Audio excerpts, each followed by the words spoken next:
We are starting off with breakfast, Ezekiel bread, hummus, and then we're going to add some beautiful fresh grown Jersey cucumbers, guys. There it is, sliced up on top of the hummus.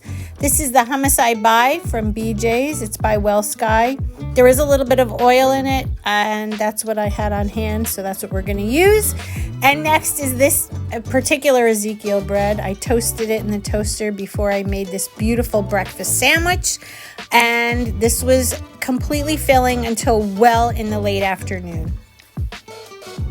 This is what I'm having for lunch. This is a little bit of white jasmine rice. I have black beans, carrots, bok choy, mushrooms, and zucchini. And I stir-fried this with a little bit of liquid aminos. Look how good this looks. The black beans are the perfect addition. I seasoned it with garlic, onion, and fresh ginger. And this was like better than takeout. All right, here is what I'm dying to show you. We are making a broccoli baked ziti lasagna-ish dish. We're going to need a bag of either broccoli or cauliflower, some tofu, some nutritional yeast, and some spices. Anything, garlic, onion, oregano, Italian seasoning, whatever you like. In the NutriBullet, I have that big block of tofu and 1/2 cup of nutritional yeast. I added a splash of almond milk just to get it going, and look at this, ricotta cheese. Can you believe it? 1 jar of this organic marinara from Whole Foods and 1 bag of brown lentils, because that's going to be the starch. So we're going to mix the sauce and the lentils in a bowl. And again, you can add any kind of seasoning to this that you wish. I didn't add anything because I feel like the sauce has enough flavor.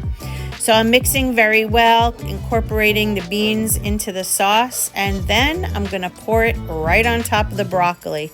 I did forget to mention that I thawed the broccoli first so it wouldn't be watery when it's cooked. Add the sauce and the lentils on top, and then we are going to pull over that NutriBullet for the ricotta cheese. This is absolutely amazing. When you make this and you stick your finger in there to taste it, it tastes like cheese. It tastes like ricotta cheese, guys. I can't even begin to tell you how good this is. Obviously, you can do it however you want. I like it on top. I feel like it browns like cheese, and it's just so ooey gooey and delicious. Topping with some fresh parsley, cooking at 375 for about 20 minutes, and I'll be back when it's done. All right, so we are at about maybe 35-40 minutes after we put it in the oven, and look at this bubbling deliciousness. I'm going to take it out of the oven, and I have to just start by telling you my entire house is fragrant. It smells like I'm at an Italian restaurant. I kid you not. This is amazing.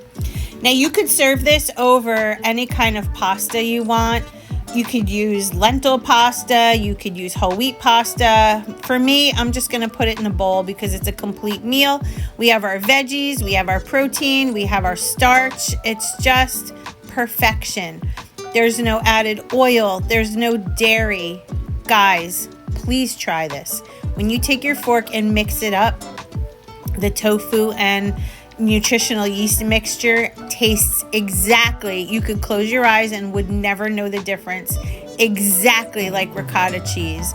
This is how you eat whole food, plant-based, volume, low density meals.